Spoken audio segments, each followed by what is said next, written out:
ప్రజల్ని గాలికి వదిలేశారు కాబట్టే నిన్న ఇంత పెద్ద సంఘటన జరిగింది. ఎంత దురదృష్టకరం అంటే ఇదేదో సడన్గా ఈరోజు ప్రోగ్రాం పెట్టారు మాకు తెలియకపోవటం వల్ల ఇలా జరిగిందని చెప్పడానికి లేదు. ఎవ్రీ ఇయర్ వైకుంఠ ఏకాదశి లక్షలాది మంది భక్తులు రావటం మనం కళ్ళారా చూస్తున్నాం. గత ప్రభుత్వం మీరు చూశారు, భక్తులకి ఏ విధంగా సౌకర్యాలని అందించడంలో, వాళ్ళకి సేఫ్టీని క్రియేట్ చేయటంలో, వాళ్ళకు వచ్చిన వాళ్ళకి పిల్లలకి పాలు ఇవ్వటం కానీ, పెద్దవాళ్ళకి వృద్ధులకి షెల్టర్స్ ఇవ్వటం కానీ, ఆడవాళ్ళకి కుటుంబ సభ్యులకి భోజనాలు ఏర్పాటు చేయడం మనం కళ్ళారా చూసాం. కానీ నిన్న ఫుల్ డే జనాలు ఎండల్లో రోడ్ల మీద పార్కుల దగ్గర కూర్చొని ఉంటే మంచినీళ్ళు ఇచ్చేవాళ్ళు లేడు, చిన్నపిల్లలకి పాలు ఇచ్చేవాళ్ళు లేరు, ముసలోళ్ళకి షెల్టర్స్ లేదు, భోజనాలు లేదు. అంటే ఎంత నిర్లక్ష్యం ప్రజలంటే, భక్తులంటే అనేది ఇక్కడ మనం గమనించాలి. నిన్న జరిగింది ఏదో ప్రమాదశాత్తు జరిగింది కాదు, ఇది ప్రభుత్వం చేసిన హత్యలు. ఎందుకంటే చంద్రబాబు నాయుడు గారి నిర్లక్ష్యం, ఆయన నియమించిన టీటీడీ పాలక వర్గం, అలాగే దేవాదాయ శాఖ మంత్రి, అలాగే డిప్యూటీ సీఎం, అలాగే హోంమంత్రి, వీళ్ళందరి నిర్లక్ష్యం వల్లే ఇది జరిగింది. కాబట్టి వీళ్ళందరి మీద కేసులు, అంటే క్రిమినల్ కేసుల్ని ఫైల్ చేయాలని కూడా మేము డిమాండ్ చేస్తున్నాం. ఎందుకంటే మొన్నే మనం చూసాం తెలంగాణలో ఒక సినిమా ఫ్యాన్ షోకి అల్లు అర్జున్ గారు వస్తే ఆయనకి సంబంధం లేకుండా తోపులాట జరిగినప్పుడు అక్కడ ఒక మహిళ చనిపోతే అల్లు అర్జున్ గారి మీద 105 BNS పెట్టడం జరిగింది.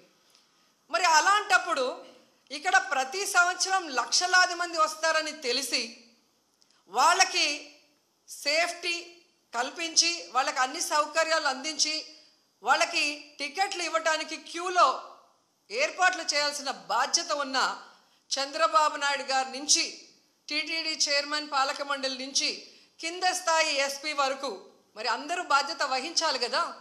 కానీ ఈరోజు ఎంత దురదృష్టం అంటే, ఇది పద్మావతి పార్క్లో 5 మంది చనిపోయిన ఆ ప్లేస్లో జరిగిన FIR. దీంట్లో 105 పెట్టాల్సింది వీళ్ళు 194 BNSS పెట్టారు. అలాగే విష్ణు నివాసం దగ్గర ఒకరు చనిపోయారు, దానికి కూడా 105 పెట్టాల్సింది 194 BNSS పెట్టారు. అంటే ఇది ప్రమాదవశాత్తు జరిగింది, ఏదో జారి పడిపోయి తొక్కిసలాట జరిగింది, దీంట్లో ఎవరు కూడా కావాలని చేయలేదు, మాకెవరికి దీంట్లో సంబంధం లేదు అని చేతులు కడుగేసే కార్యక్రమం చేస్తున్నారు. ఎందుకంటే వైకుంఠ ఏకాదశి దర్శనానికి వచ్చే భక్తులకి అన్ని సదుపాయాలు కల్పించాల్సిన బాధ్యత ఈ రాష్ట్ర ప్రభుత్వానికి ఉంది. ఈ రాష్ట్ర ప్రభుత్వం ఆ జిల్లా ఎస్పీకి, అలాగే కలెక్టర్కి బాధ్యతనిస్తారు, అలాగే పాలక మండలికి బాధ్యతనిస్తారు. సో వీళ్ళందరూ కోఆర్డినేషన్ చేసుకొని చేయాల్సిన పనిని ఈరోజు వీళ్ళు నిర్లక్ష్యం చేసి 6 మంది ప్రాణాలు బలికొని 34 మంది గాయాల పాలైతే ఎవరికి సంబంధం లేదు, ప్రమాదవశాత్తు జరిగిందని 194 BNSS పెట్టడం ఎంతవరకు సమంజసం? సో ఈరోజు నేను అడుగుతున్నాను, మొన్న విజయవాడలో హైందవ శంకారావం చేశారు, హైందవుల్ని మనం కాపాడుకోవాలి. మరి ఈరోజు ఇంతమంది హైందవ భక్తులు చనిపోతూ గాయాలవుతుంటే ఎక్కడికి వెళ్ళారు ఈ పీఠాధిపతులు? ఇప్పుడు బయటికి రండి, బయటకు వచ్చి తిరుమల పవిత్రతను కాపాడండి, అక్కడ చనిపోయిన వాళ్ళ కుటుంబాలతో మాట్లాడండి, ఆ చనిపోవటానికి కారణమైన ఈ ప్రభుత్వాన్ని, పాలక మండలిని నిలదీసి వాళ్ళ మీద క్రిమినల్ కేసులు పెట్టేంత వరకు మరి ధర్నా చేయండి. ఎందుకు మాట్లాడట్లేదు? అలాగే మీరు మొన్న చూస్తే అసలు లడ్డూలో కల్తీ జరగకపోయినా వీళ్ళు చెప్పిన అబద్ధాన్ని వీళ్ళ కూటమి ప్రభుత్వంలో ఉన్న బీజేపీ మాధవీలత గారు వందే భారత్ ఎక్స్ప్రెస్లో భజన చేసుకుంటూ వచ్చి ఎన్ని రకాలుగా మాట్లాడిందో మనం చూసాం. నిజంగా మీకు దేవుడి మీద భక్తి ఉంటే, భక్తుల మీద ప్రేమ అభిమానం ఉంటే, ఈరోజు 6 మంది ఎవరి వల్ల అయితే చనిపోయారో ఈ ప్రభుత్వాన్ని నిలదీయండి.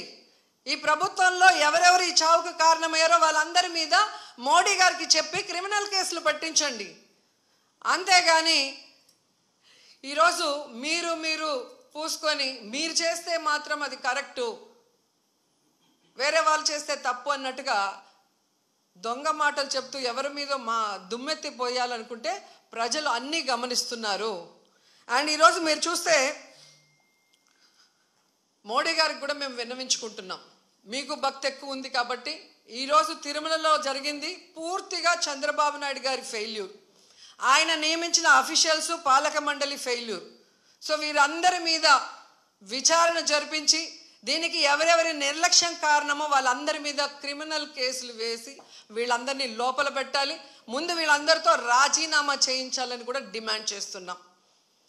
ఇక హోంమంత్రి గారు ఉన్నారు, ఎప్పుడు ప్రెస్ మీట్ పెట్టి ఎవరి మీద దుమ్మెత్తిపోద్దామా ఎవరిని మాట్లాడదామా అనుకుంటున్నారే తప్ప వీళ్ళు వచ్చిన తర్వాత ఈ రాష్ట్రంలో లా అండ్ ఆర్డర్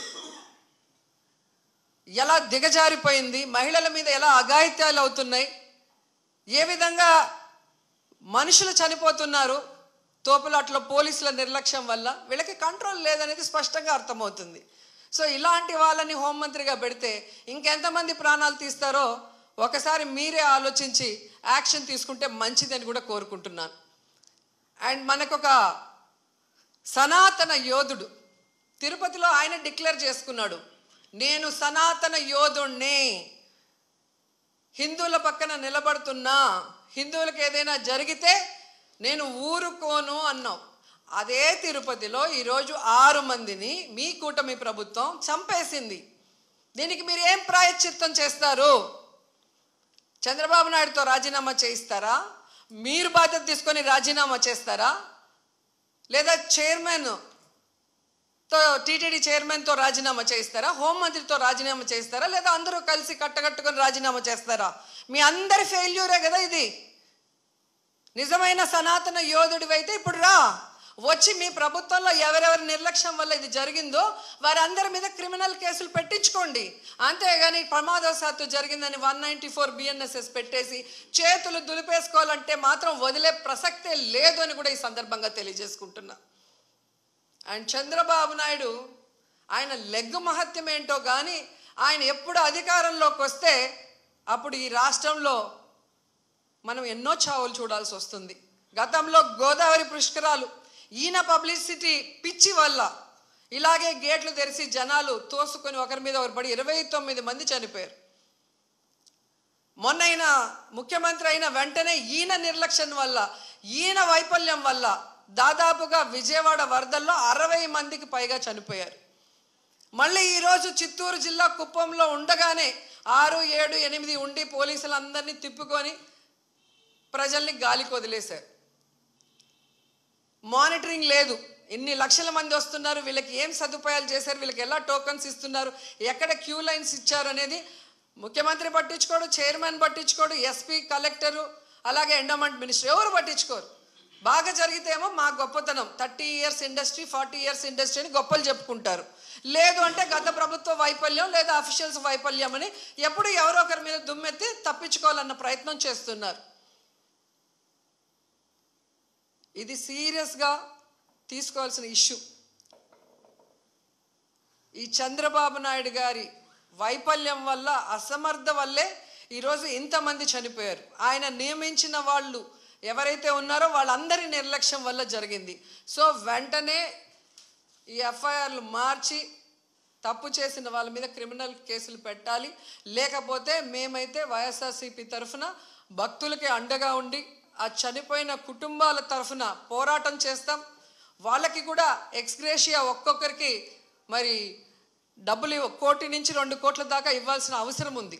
ఎందుకంటే మీ వల్లే వాళ్ళు చనిపోయారు, వాళ్ళ నిర్లక్ష్యం వల్ల కాదు.